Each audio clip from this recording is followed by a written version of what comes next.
Morning सुप्रभात दोस्तों, हमारे नोबल नेचर आरएस परिवार में आपका एक बार फिर हार्दिक स्वागत और अभिनंदन अभिव्यक्त किया जाता है। दोस्तों, आज का मोटिवेशन क्वेट है, हौसले जिनके चट्टान हुआ करते हैं, रास्ते उनके आसान हुआ करते हैं। ना घबरा नादान इन परेशानियों से, ये तो पल भर के मेहमान हुआ करते हैं, ये तो पल भर के मेहमान हुआ करते हैं। दोस्तों, जिनके हौसले चट्टान के समान होते हैं, उन्हीं के रास्ते जीवन में आसान होते हैं। जो परेशानियां आपके सामने आ रही है, ये सिर्फ पल भर का मेहमान हुआ करती है। ये कोटेशन हमारे पूर्व राष्ट्रपति और missile man doctor Abdul Kalam की है। आज में हमारे जो वीडियो की सीरीज थी राष्ट्रीय आंदोलन का घटनाक्रम, उसके ऊपर पार्ट नंबर 8 लेकर आया हूं। और जो पार्ट नंबर 8 है, इससे पहले अगर आपने 7 पार्ट नहीं देखे हो तो उनको जरूर देखना। दोस्तों, आपके हर एक एग्जाम में अगर 2 या 4 प्रश्न नहीं आए तो उसके बाद में कमेंट बॉक्स में जो आपकी इच्छा हो वो लिखना। इसके अलावा प्रत्येक मेंबर से यह है मेरा अनुरोध कि कम से कम एक व्यक्ति को इसमें जोड़े, सब्सक्राइब को बढ़ाए। इसके अलावा कमेंट बॉक्स में 1 जनवरी 2019 से पहले आप ये लिखे कि आपको किस सब्जेक्ट से संबंधित वीडियो चाहिए और इसके अलावा क्या सुधार किया जाए, क्योंकि दोस्तों सुधार ही मेरा, आपके द्वारा दिए गए सुधार मेरा एक मोटिवेशन होगा और मैं आगे बढ़ूंगा। क्योंकि गलतियां दोस्तों हर एक इंसान में होती है। इसलिए आप लोगों से विशेष अनुरोध है, उन लोगों से जो देख रहे हैं, इसकी कमेंट बॉक्स में अपनी राय और अपने सुधार जरूर लिखे, जिसके तहत 1 जनवरी 2021 से हम एक नए जोश और उत्साह के साथ आप लोगों के बीच में नई सीरीज लेकर उपस्थित हूं। आज का और टेलीग्राम, इसके डिस्क्रिप्शन बॉक्स में टेलीग्राम चैनल दिया गया है। उस टेलीग्राम चैनल को सब्सक्राइब करके आप लोग हमारा सारे वीडियो एक जगह सही समय पर प्राप्त कर सकते हो। इसके अलावा जो वीडियो बनाए जा रहे हैं उनकी पीडीएफ एक साथ टेलीग्राम चैनल पर प्रस्तुत की जाएगी। इसलिए दोस्तों उस लिंक को आप ज्वाइन करें। आज 8वें पार्ट में हम बात करेंगे आजाद हिंद फौज और मुस्लिम लीग के बारे में, स्पेशल 2 टॉपिकों के बारे में, जिसमें सबसे पहले बात करना चाहूंगा दोस्तों आजाद हिंद फौज। आजाद हिंद फौज का गठन मलाया में हुआ था। मलाया प्रायद्वीप, जो कि इंडोनेशिया, मलेशिया और फिलीपींस, वियतनाम आदि देशों का जो क्षेत्र है उसको मलाया प्रायद्वीप कहा जाता है दोस्तों। या दक्षिण पूर्वी जो एशिया है, या जो हिंद महासागर का दक्षिण पूर्वी पार्ट है, वहां पर जो प्रायद्वीपीय स्थिति होती है उसको मलाया प्रायद्वीप कहा जाता है। और उस मलाया प्रायद्वीप के ऊपर आजाद हिंद फौज का गठन करते हैं। आजाद हिंद फौज का गठन करते हैं कैप्टन मोहन सिंह 15 दिसंबर 1941 को। कैप्टन मोहन सिंह करते हैं 15 दिसंबर 1941 को आजाद हिंद फौज का गठन मलाया प्रायद्वीप पर सिंगापुर में करते हैं दोस्तों। सिंगापुर भी मलाया प्रायद्वीप का हिस्सा था। इसके अलावा जब त्रिपुरी संकट उत्पन्न हुआ 1939 में, उस वक्त जब पट्टाभी सीतारमैया को सुभाष चंद्र बोस जी ने हरा दिया, तो उसके बाद में सुभाष चंद्र बोस ने कांग्रेस से सभी पदों से इस्तीफा देकर के 1939 में फॉरवर्ड ब्लॉक की स्थापना करी। और उस फॉरवर्ड ब्लॉक की स्थापना के बाद हमारे सुभाष चंद्र बोस जी, जिन्होंने एक नारा दिया था, तुम मुझे खून दो मैं तुम्हें आजादी दूंगा, उस नारे के बाद में सुभाष चंद्र बोस जापान में चले जाते हैं और जापान से वो सिंगापुर पहुंच जाते हैं। और कैप्टन मोहन सिंह ने 2 जुलाई 1943 को दिल्ली चलो के नाम से सुभाष चंद्र बोस ने इस पार्टी का नया नाम दिल्ली चलो का नाम दिया। इसके अलावा सुभाष चंद्र बोस को ये पार्टी संभला दी गई। इसके अलावा 15 दिसंबर 1941 को कैप्टन मोहन सिंह ने इसकी स्थापना करी थी। 2 जुलाई 1943 को सुभाष चंद्र बोस ने इसका नाम दिल्ली चलो कर दिया। इसके अलावा 4 जुलाई 1943 को सुभाष चंद्र बोस ने इंडियन इंडिपेंडेंस लीग के अध्यक्ष के रूप में कार्य किया दोस्तों। सुभाष चंद्र बोस ने इंडियन इंडिपेंडेंस जो लीग थी उसका अध्यक्ष भी इनको नियुक्त किया गया। इंडियन इंडिपेंडेंस लीग के अध्यक्ष के रूप में भी सुभाष चंद्र बोस ने 4 जुलाई 1943 से कार्य किया। इसके अलावा 4 जुलाई 1943 को आजाद हिंद फौज का नेतृत्व भी सुभाष चंद्र बोस को दे दिया गया। आजाद हिंद फौज का नेतृत्व भी सुभाष चंद्र बोस को दे दिया गया 4 जुलाई 1943 को। इसके अलावा दोस्तों 6 जुलाई 1943 को आजाद हिंद रेडियो प्रसारण के दौरान आजाद हिंद ने अंडमान निकोबार में एक रेडियो प्रसारण स्थापित करा जिसका नाम था आजाद हिंद रेडियो प्रसारण। उसके माध्यम से सुभाष चंद्र बोस ने, जिन्होंने भारत के राष्ट्रपिता और बापू के नाम से जाने जाने वाले महात्मा गांधी को जिन्होंने बापू कहा था या राष्ट्रपिता कहा था, उनसे आशीर्वाद मांगा भारत की आजादी के लिए। दोस्तों, ये होती है इंसानियत। जब इनको खुद गांधी जी ने कांग्रेस से बाहर कर दिया था, खुद गांधी जी ने कांग्रेस के अंदर त्रिपुरी संकट के दौरान इनका विरोध किया था, लेकिन फिर भी जिनको इन्होंने राष्ट्रपिता माना, जिनको इन्हें अपना गुरु माना, उनको उनसे आशीर्वाद लेने के लिए रेडियो प्रसारण के माध्यम से पूरे देश के सामने प्रस्तुत हुए कि अब हमें आजाद होने का वक्त आ गया है, हमारा अंतिम वक्त आ चुका है। इसलिए 6 जुलाई 1943 को आजाद हिंद रेडियो प्रसारण में एक भाषण देते हुए सुभाष चंद्र बोस जी ने बापू या राष्ट्रपिता महात्मा गांधी से आशीर्वाद ग्रहण किया। ये बहुत इंपॉर्टेंट लाइन है दोस्तों, इसको याद रखना। इससे हम भी अपने जीवन में कुछ सीख ले सकते हैं कि हजार विरोध होने के बाद भी कभी पापी से गिरना नहीं,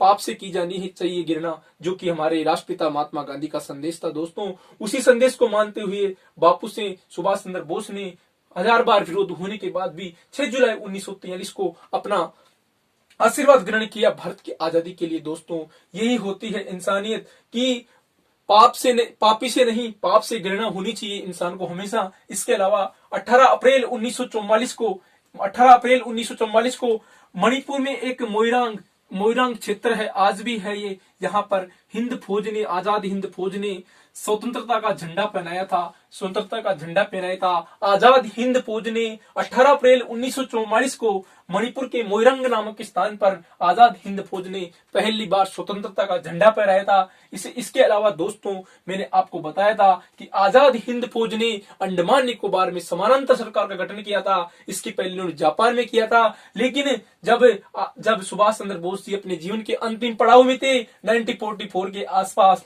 उस वक्त 1945 में तो एक हवाई दुर्घटना के दौरान इनकी मृत्यु हो जाती है। और आज भी इनकी मृत्यु का जो रहस्य है और उनके जो शरीर के अवशेष है वो आज भी वैज्ञानिकों के बहुत प्रयासों के बाद भी कहीं पर भी नहीं मिले हैं। दोस्तों, ये बहुत बड़ी किंवदंती या हमारे इतिहास में एक अविस्मरणीय पल थे, जिनमें एक उड़ान के द्वारा अंडमान निकोबार से जापान के लिए 1945 में सुभाष चंद्र बोस जी रवाना होते हैं। लेकिन वह हेलीकॉप्टर या वह हवाई जहाज कहाँ जाता है, कहाँ गिरता है, कहाँ पर इनका शरीर का अंतिम क्षण में इनका शरीर छूटा है, कहां पर गिरा, उसका कोई पता नहीं चला है। इस प्रकार दोस्तों, आजाद हिंद फौज के बारे में ये 4-5 फैक्ट आपको याद रखने एग्जाम के हिसाब से वो है। कैप्टन मोहन सिंह ने 15 दिसंबर 1941 की स्थापना करते हैं और 2 जुलाई 1943 को सुभाष चंद्र बोस ने इसका नाम दिल्ली चलो का नाम देते हैं। 4 जुलाई 1943 को बोस इंडियन इंडिपेंडेंस लीग के अध्यक्ष बनते हैं। 4 जुलाई 1943 को आजाद हिंद फौज का नेतृत्व करते हैं सुभाष चंद्र बोस जी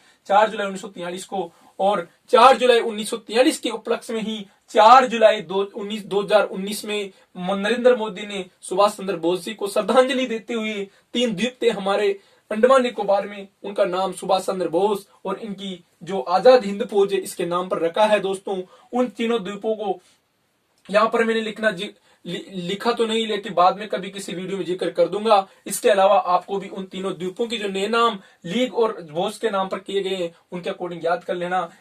18 अप्रैल 1944 को मणिपुर में मोइरंग नामक स्थान पर आजाद हिंद फौज ने अपना झंडा पहनाया। इस प्रकार आजाद हिंद फौज का जो कंटेंट था दोस्तों, मैंने आपको शेयर करा। इसके अलावा मैंने आज के वीडियो में लेकर आया हूं मुस्लिम लीग और पृथक पाकिस्तान की मांग किस प्रकार डेवलप हुई, किन्होंने इसका समर्थन किया, क्यों भारत का विभाजन हुआ। दोस्तों, 1906 से पहले ढाका में मुस्लिम लीग की स्थापना होती है। 906 1906 में, दिसंबर 1906 में। इससे पहले आपने पढ़ा होगा कि 1903 में ढाका में एक भाषण देते हुए करजई ने कहा था कि आज मैं मुस्लिम भाइयों को वह समय देना चाहता हूं, वह अधिकार देना चाहता हूं कि ये अपने इतिहास को दोहरा सके। और उसी को मद्देनजर रखते हुए सर आंगा खां और सलीमुल्लाह खां जैसे कुछ लोगों ने मिलकर के 1906 के दिसंबर माह में ढाका के अंतर्गत मुस्लिम लीग की स्थापना करते हैं। और इस मुस्लिम लीग को 1909 के मार्लिमेंटो सुधार के तहत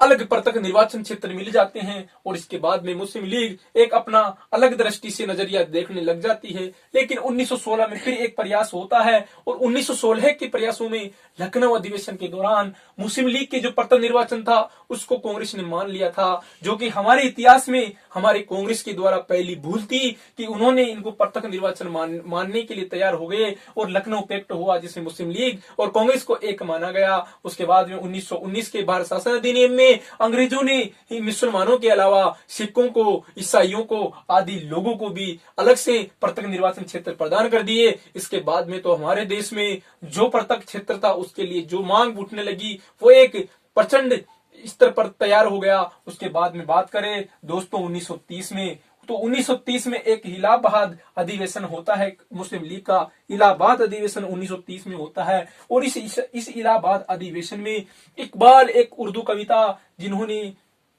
जिनका एक सॉन्ग भी विख्यात है, उस इकबाल के द्वारा जो उर्दू कविता इनके द्वारा पृथक पाकिस्तान के लिए ये वर्ड कहा कि पाकिस्तान निर्माण मुस्लिम लीग की एक अंतिम परिणति होनी चाहिए। इन्होंने मुस्लिम बंधुओं को इलाहाबाद अधिवेशन में स्पष्ट एक सॉन्ग के माध्यम से समझाया कि पाकिस्तान निर्माण करना ही मुस्लिम लीग की एक अंतिम परिणति होनी चाहिए, नहीं तो ये मुस्लिम लीग किसी काम की नहीं है। इसके बाद में तो मुस्लिम लीग ने इतना जोर पकड़ा कि 1933 के अंतर्गत चौधरी रहमत अली ब्रिटेन की कैम्ब्रिज विश्वविद्यालय में पढ़ने वाला एक विद्यार्थी था। चौधरी रहमत अली 1933 में ब्रिटेन की कैम्ब्रिज विश्वविद्यालय में पढ़ने वाला एक विद्यार्थी था जिन्होंने तृतीय गोलमेज सम्मेलन में भाग लिया। देखो दोस्तों, यहां तक पहुंच गए पाकिस्तान की मांग के लिए चौधरी रहमत अली, और तृतीय गोलमेज सम्मेलन में इन्होंने पाकिस्तान शब्द का निर्माण करके पाकिस्तान शब्द प्रस्तुत किया।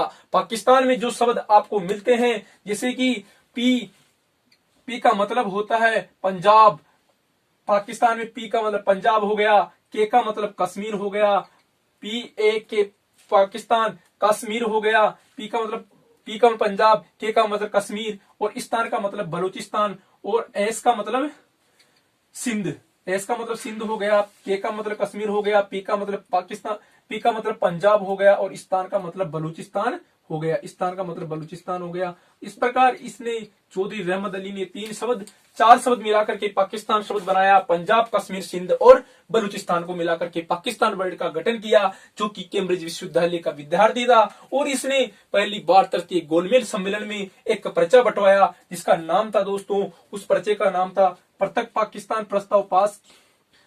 उस पर्चे का नाम था अभी नहीं तो कभी नहीं। दोस्तों, एक पर्चा बंटवाया चौधरी रहमत अली ने और वह पर्चा था अभी नहीं कर सके हम तो कभी पाकिस्तान नहीं बना सकेंगे। और उस पाकिस्तान चार शब्दों से मिलकर बना था, यानी पंजाब, यानी कश्मीर, ऐसे सिंध और स्थान बलूचिस्तान। इन शब्दों को मिलाकर के पाकिस्तान शब्द गढ़ा और पाकिस्तान शब्द गढ़ के इन्होंने तृतीय गोलमेज सम्मेलन में पहुंच गया और वहां पर जाकर बोला, एक पर्चा बनाया और बंटवाया, अभी नहीं तो हम कभी भी नहीं जीत सकते। इसके बाद में दोस्तों 23 मार्च 1940 को लाहौर अधिवेशन होता है इनका, मुस्लिम लीग का लाहौर अधिवेशन 23 मार्च 1940 को होता है और इसमें जिन्ना साहब अध्यक्ष होते हैं। जिन्ना साहब की अध्यक्षता में कुछ लोग, जिनमें सबसे महत्वपूर्ण था फजुल हक ने एक प्रस्ताव बनाकर लाया और उस प्रस्ताव को जिन्ना के समक्ष प्रस्तुत किया।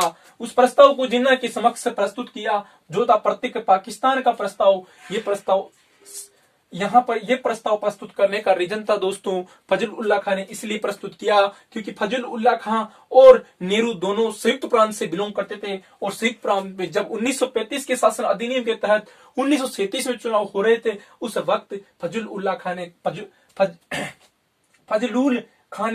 फजलुल हक ने एक बात कही थी कि नेहरू जी हमें आपके मंत्रिमंडल में शामिल कर लो। लेकिन उस वक्त नेहरू ने स्पष्ट मना किया था कि हम किसी भी हालत में, अगर आप मुस्लिम लीग के सदस्य हो तो हम आपको हमारे मंत्रिमंडल में शामिल नहीं कर सकते। उस वक्त फजलुल हक ने कहा था कि अब हम पृथक पाकिस्तान लेकर ही रहेंगे और पाकिस्तान की मांग उस दिन से इन्होंने तेज कर दी और फाइनली जो लाहौर अधिवेशन 1940 में होता है, जिसका अध्यक्ष जिन्ना साहब थे, उनके पृथक पाकिस्तान प्रस्ताव फजलुल हक ने प्रस्तुत किया। फजलुल हक ने जो पृथक पाकिस्तान का जो प्रस्ताव प्रस्तुत किया इसको पास भी करवा दिया गया और फाइनली भारत द्विराष्ट्र सिद्धांत का प्रतिपादन हो गया। भारत दो राष्ट्रों में बट गया और वो दो राष्ट्र थे, इधर हिंदुस्तान उधर पाकिस्तान। दोस्तों इसके बाद में अंग्रेजों ने भी जोश और क्रोश के साथ में 1942 के क्रिप्स मिशन में ये कह दिया कि कोई भी ब्रिटिश प्रांत, कोई भी ब्रिटिश रियासत कहीं भी स्वतंत्र रह सकती है। जो 11 ब्रिटिश प्रांत थे उन 11 ब्रिटिश प्रांतों को ये स्पष्ट संकेत दिया गया, कोई भी रियासत मिलकर के कोई भी राज्य बना सकती है, कोई भी अलग देश बना सकती है, उनके लिए कोई प्रतिबद्धता नहीं है कि वो भारत में मिले। इसलिए दोस्तों इसको कोस डेविड चेक, या जो पिछले वीडियो मैंने देखा था कि गांधी ने इसको उत्तर तृतीय चेक कहा है दोस्तों, वो इसीलिए कहा है क्योंकि इस क्रिप्स मिशन ने एक आग लगाई और मुस्लिम लीग का जो द्विराष्ट्र सिद्धांत 1940 में आया था उसको आगे बढ़ाते हुए कहा कि ब्रिटिश प्रांत या ब्रिटिश रियासतें कहीं पर भी अपना अलग देश बना सकती है, भारत में मिलना उनके लिए कोई प्रतिबद्धता नहीं है। इन्होंने सीधा सा सोच लिया, जिस प्रकार बाल्कन राज्य यानी यूरोप में बाल्कन जो राज्य हैं, लातविया, लिथुआनिया, एस्टोनिया आदि, उन राज्यों को जिस प्रकार अंग्रेजों ने बांटा था, आज भी वो टोंक या हमारे गांव के समान छोटे छोटे देश बन गए थे, ठीक उसी प्रकार भारत को बांटना चाहा अंग्रेजों ने।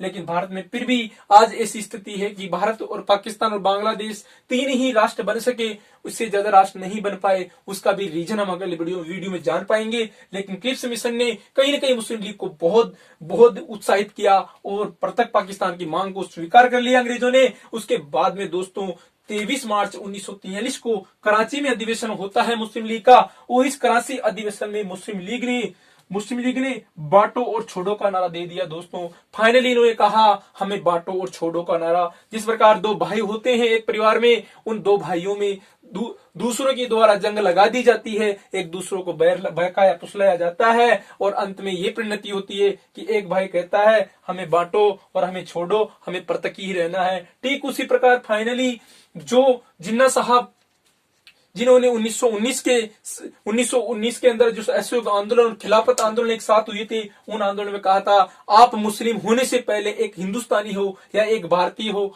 उन बातों को भूलते हुए, उनका उल्टा परिणति लेते हुए, जिसका कहीं न कहीं कारण कांग्रेस के अंतर छिपा हुआ था। कांग्रेस हमारे विभाजन का एक कारण बनती है कहीं न कहीं, जिसमें कांग्रेस का लखनऊ अधिवेशन, इसके अलावा नेहरू रिपोर्ट में कांग्रेस ने बहुत बड़ी गलती करी थी। नेहरू रिपोर्ट ने इन्होंने पृथक जो ईसाई सिखों आदि को जो निर्वाचन पद्धति करने या निर्वाचन करने का जो अधिकार दिया गया था, वो भी हमारे विभाजन में कई एक अहम भूमिका थी। इसके बाद में फाइनली लाहौर अधिवेशन द्विराष्ट्र सिद्धांत आ ही गया और इस प्रकार मुस्लिम लीग और कांग्रेस दोनों उस समय की पार्टियां पाकिस्तान बनाने में अहम भूमिका निभाई और अंत में बांटो और छोड़ो का नारा आ गया कराची अधिवेशन में जिन्ना के द्वारा। इसके बाद में इसी दिन 23 मार्च 1943 को पहली बार पाकिस्तान दिवस मनाया गया दोस्तों। पहली बार पाकिस्तान दिवस मनाया गया 23 मार्च 1943 को। और उसके बाद में कैबिनेट मिशन में अंग्रेजों ने कैबिनेट मिशन में जो कि 3 लोगों से मिलकर बना था, एबी अलेक्जेंडर स्टेफर्ड क्रिप्स और सर पैट्रिक लॉरेंस के नेतृत्व में जो कैबिनेट मिशन 24 मार्च 1946 को भारत में आता है, 24 मार्च 1946 को भारत में आता है। इस मिशन में यह कहा जाता है कि इसमें जो पृथक पाकिस्तान की मांग जो कि क्रिप्स मिशन में मानी गई थी, उसको विदेशी पृष्ठभूमियों में दबाव के कारण अंग्रेजों ने वापस लिया और कहा कि ये योजना अस्वीकार कर ली। पृथक पाकिस्तान की जो योजना इन्होंने क्रिप्स मिशन में मानी थी, उस योजना को अस्वीकार तो कर दिया, लेकिन उसके विरोध में भारत में जो झड़पें हुई, हमारा इतिहास हमेशा उनके लिए एक आलोचक रहेगा। हमारा इतिहास उनको यादगार रखेगा, क्योंकि दोस्तों जब 24 मार्च 1946 को कैबिनेट मिशन आता है और पृथक पाकिस्तान की मांग को अंग्रेज अस्वीकार करते हैं, उस वक्त मुस्लिम लीग एक प्रत्यक्ष कार्यवाही दिवस करती है। जो प्रत्यक्ष कार्यवाही दिवस होता है 16 अगस्त 1946 को। इस प्रत्यक्ष कार्यवाही दिवस का मतलब यह है दोस्तों, ऐसी कार्यवाही की जाती है कि बंगाल और जो बांग्लादेश है वहां पर इतने लोगों की मृत्यु होती है कि हम गिन भी नहीं सकते दोस्तों। इसी दिन के बाद गांधी और जिन्ना दोनों दोनों संविधान सभा क्या संविधान के चुनाव कहीं पर भाग नहीं लेते हैं। गांधी जी बंगाल में सक्रिय हो जाते हैं, सांप्रदायिक हिंसा भड़क जाती है। सांप्रदायिक हिंसा के दौरान 16 अगस्त 1946 का दिन हमारे इतिहास में एक काला दिवस कहलाता है। दोस्तों इस दिन जो कैबिनेट मिशन ने पृथक पाकिस्तान की मांग नहीं मानी, उसके विरोध में मुस्लिम लीग ने इतने लोगों को मारा, इतने लोग मारे गए कि दोस्तों ऐसा कहा जाता है, ऐसा माना जाता है कि इस दिन खूनी क्रांति हुई थी बंगाल में और हजारों लोगों की मृत्यु हुई थी। इसलिए गांधी इसके बाद कभी भी ना तो कोई कांग्रेस में आए ना कोई संविधान सभा में आए। दोस्तों ये बहुत बड़ा क्वेश्चन है कि जिन्ना और गांधी दोनों संविधान सभा में नहीं थे, फिर भी हमारा संविधान अधिकांश पार्ट गांधी के विचारों पर निर्भर है, क्योंकि गांधी के समर्थकों ने उनके विचारों को उनको राष्ट्रपिता बनाया है, उनको बापू कहा है। उन विचारों का सम्मान करते हुए हमारा जो संविधान का भाग 4 है वो तो अधिकांश पार्ट गांधी के विचारों पर ही निर्भर है। इस प्रकार गांधी और जिन्ना हमारी संविधान सभा में नहीं थे दोस्तों। और इसके अलावा इस वीडियो में मैंने 2 चीजें और लिखी थी। एक वेवेल योजना थी। वेवेल योजना दोस्तों जब लिनलित गो 1941 से 45 तक भारत के वायसराय रहते हैं, तो 1945 की 14 जून 1945 में लॉर्ड वेवेल को भारत का वायसराय बनाया जाता है। और भारत का जो वायसराय वेवेल बनकर आते हैं, उन्होंने आते ही 14 जून 1945 को एक योजना प्रस्तुत करी, जिसमें उसने आते ही कहा कि भारत तीन देशों में बटेगा। एक होगा पाकिस्तान, एक होगा भारत और एक होगा पूर्वी पाकिस्तान, एक पश्चिम। 3 भागों में इसको जल विभाजक रेखा भी कहा जाता है। दोस्तों भारतीय संविधान में जो वेवेल योजना आई थी, इसको जल विभाजक रेखा के नाम से भी जाना जाता है। दोस्तों हजारों बार क्वेश्चन पूछा गया है क्योंकि विभाजक रेखा कहा है, क्योंकि दोस्तों इसने भारत के विभाजन में एक अहम भूमिका निभाई थी। इसने जो त्रिसूत्रीय फॉर्मूला दिया था, इसे राजगोपालाचारी फॉर्मूला भी कहा जाता है। इसने भारत के 3 विभाजन की बात कही थी दोस्तों, और कहीं न कहीं ये सफल रही। 1947 में 2 टुकड़े हुए और 1972 में आते आते भारत 3 भागों में डिवाइड हो गया, भारत, पाकिस्तान और बांग्लादेश। इसके बाद में दोस्तों इसी के अगले दिन 24 जून 1945 को एक शिमला समझौता होता है दोस्तों, जो हमारे इतिहास में एक अविस्मरणीय। इस दिन ये किया जाता है, इस समझौते के तहत इसमें कांग्रेस के 15 लोगों को नियुक्त किया जाता है। उनमें 5 थे कांग्रेस के, 5 थे मुस्लिम लीग के और 4 अन्य सदस्य थे। उन सदस्यों के द्वारा जो लोग भारत छोड़ो आंदोलन में गिरफ्तार हुए थे, उनको छुड़वाने के लिए वेवेल और भारत की जो स्वतंत्रता सेनानी थी उनके बीच में समझौता होता है। और उस समझौते के तहत 25 जून 1945 को दोस्तों वेवेल समझौता होता है या शिमला समझौता होता है। शिमला समझौता एक और हमारे इतिहास में याद किया जाता है, जो 3 जुलाई 1972 को हुआ था, भारत, बांग्लादेश और पाकिस्तान के बीच में हुआ था। इसमें भारत बांग्लादेश की जो सीमा रेखा थी वो निर्धारित हुई थी शिमला समझौते के तहत, वह 1972 की 3 जुलाई को हुआ था। और ये शिमला समझौता 25 जून 1945 को इसलिए हुआ था, जो भारत छोड़ो आंदोलन के तहत जिन नेताओं की गिरफ्तारियां हुई थी उनको छुड़वाने के लिए हुआ था दोस्तों। इस प्रकार अंत में यही कहना चाहूंगा दोस्तों, जिस प्रकृति ने हमें जन्म दिया है, जिस प्रकृति में हम निवास करते हैं, उसका हम संरक्षण करें। इसके अलावा दोस्तों अंत में यही आपसे रिक्वेस्ट कि आप हमारे कमेंट बॉक्स में किसी भी प्रकार की राय अभिव्यक्त करके 1 जनवरी 2021 से वीडियो का जो फॉर्मेट बनाना है उसके लिए हमें कुछ सजेशन करें। जय हिंद, जय भारत।